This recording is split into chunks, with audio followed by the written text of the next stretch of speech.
बिना किसी झिझक के हम ये कह सकते हैं कि ब्लैक होल्स इस ब्रह्मांड के सबसे अजीब जगहों में से एक है।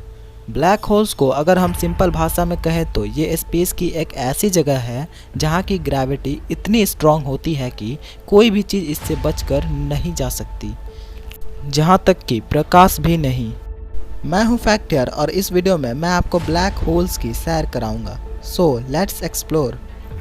सबसे पहले मैं आपको ये बता देता हूँ कि anything can become a black hole. अगर मैं मैथमेटिकली बात करूँ तो कोई भी ऑब्जेक्ट ब्लैक होल बन सकती है।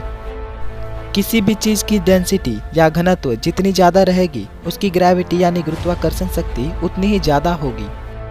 देखिए, ब्लैक होल सिंपली एक ऑब्जेक्ट है जिसका घनत्व और इसके चलते ग्रेविटी इतना ज़्यादा रहता है कि ये लाइट को भी अपनी तरफ खींच लेती है और लाइट इस यूनिवर्स की हाईएस्ट यानी उच्चतम स्पीड में ट्रैवल करती है।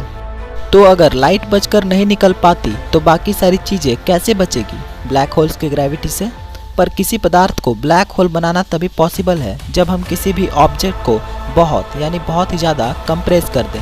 अगर आप माउंट एवरेस्ट को कंप्रेस करके 1 नैनोमीटर से भी कम साइज में कर दो तब वो ब्लैक होल बन जाएगी। अगर आप धरती को कंप्रेस करके एक मटर के दाने जितना कर दो तो धरती भी ब्लैक होल बनाई जा सकती है। वैसे भी हमें ऐसी कोई टेक्नोलॉजी बनाने की ज़रूरत भी नहीं है। Formation of a black hole. ऐसे बहुत सारे स्टार्स हैं जिनका साइज़ धरती से लाखों अरबों गुना ज़्यादा होता है। तो जाहिर सी बात है कि कोई एक स्टार धरती के साइज में आ जाए तो वो ब्लैक होल बन सकती है। पर अच्छी बात तो यह है कि हमें ऐसा कुछ करने का ज़रूरत भी नहीं है क्योंकि ये ब्रह्मांड में ऑलरेडी होता है। जब कोई तारे की डेथ होती है जिसे हम सुपरनोवा कहते हैं तो वो अपने अंदर ही कोलैप्स करने लगती है और उसका घनत्व बढ़ने लगता है। घटते घटते उसका साइज इतना छोटा हो जाता है और उसका घनत्व और ग्रेविटी इतना ज़्यादा बढ़ जाता है कि अब लाइट भी उससे बच नहीं सकती। वो छोटा पॉइंट जहाँ पर वो स्टार घटकर ब्लैक होल में कन्वर्ट हो जाता है उसे हम सिंगुलैरिटी कहते हैं। मैं श्योर हूँ कि आपने सिंगुलैरिटी के बारे में पहले ज़रूर सुना होगा। इवेंट होराइजन, ब्लैक होल का वह बाउंड्री जहाँ से लाइट एस्केप नहीं कर सकता, उसे हम इवेंट होराइजन कहते हैं। मतलब इवेंट होराइजन से पहले लाइट बच के जा सकती है पर उसके आगे नो चांस। ब्लैक होल्स को हम ब्लैक होल क्यों कहते हैं? क्या आपको पता है कि ब्लैक होल्स को ब्लैक होल क्यों कहा जाता है? ब्लैक होल से लाइट एस्केप नहीं कर सकती है। इसका मतलब ये नहीं है कि ब्लैक होल्स में लाइट नहीं होती है, पर वो जो लाइट है वो आपके आंखों तक नहीं पहुंच पाती है क्योंकि ब्लैक होल से लाइट बचकर नहीं जा सकती है। तो जब वहां से लाइट बचकर नहीं निकलेगी तो वह आपके आंखों तक कैसे पहुंचेगी? इसीलिए ये हमें ब्लैक दिखती है। Black holes effect time.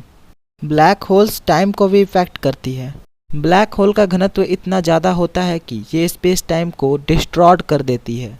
जो ऑब्जेक्ट ब्लैक होल के सामने होता है वो ऑब्जेक्ट टाइम को धीरे अनुभव करता है। मतलब कि ब्लैक होल्स के सामने की टाइम बाकी जगहों के हिसाब से धीरे चलती है। मान लीजिए आप एक स्पेसशिप में बैठे हैं जो ब्लैक होल की चक्कर लगा रही है। मान लेते हैं कि इवेंट होराइजन से दूर वो एक सेफ जगह पे चक्कर लगा रही है। उस समय स्पेसशिप की टाइम बाहर के दुनिया के मुकाबले स्लो हो जाएगी और आप टाइम ट्रैवल कर पाओगे। अगर आप एक ब्लैक होल के अंदर गिर जाओगे तो क्या होगा? क्या आप जानना चाहते हो कि अगर आप एक ब्लैक होल के अंदर गिर जाओ तो क्या होगा? क्या आप सिंपली उसके अंदर चल जाओगे? नहीं, ऐसा नहीं होगा। असल में आपका शरीर एक रबर की तरह स्ट्रेच होगा जब आप उसके अंदर जाओगे। मैं आपको बताता हूँ कि ऐसा क्यों। मान लीजिए जब आप एक ब्लैक होल के अंदर गिर रहे हो तब आपका पैर ब्लैक होल के सामने है। आपके बॉडी का वो पार्ट जो कि ब्लैक होल के करीब है, मतलब कि आपका पैर, वो ज़्यादा गुरुत्वाकर्षण बल को अनुभव करेगा उसके मुकाबले जो पार्ट ब्लैक होल से दूर है, मतलब आपका सर। इसीलिए आपका बॉडी एक रबड़ की तरह खिंच जाएगा। आपके बॉडी के हर एक पार्टिकल्स बिखर जाएंगे और फाइनली आपकी डेथ हो जाएगी। बट डरिए मत, ऐसा कुछ नहीं होगा क्योंकि जो नियरेस्ट ब्लैक होल है वो हजारों प्रकाश वर्ष दूर है इस सौर मंडल से। तो ये क्वेश्चन आता है कि धरती से सबसे नियरेस्ट ब्लैक होल कौन सा है? और एक क्वेश्चन आता है कि क्या ब्लैक होल्स धरती को निगल सकती है? जैसा कि मैंने कहा कि वो ब्लैक होल हजारों प्रकाश वर्ष दूर है।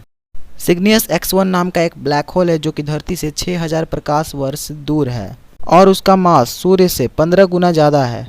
पर वह इतना दूर है कि धरती या सौरमंडल पर उसका कोई भी प्रभाव नहीं पड़ेगा। सो आपको डरने की कोई ज़रूरत नहीं है। चैनल को सब्सक्राइब करके बेल आइकन जरूर ऑन कर लेना और हाँ, इस वीडियो को जरूर लाइक कर।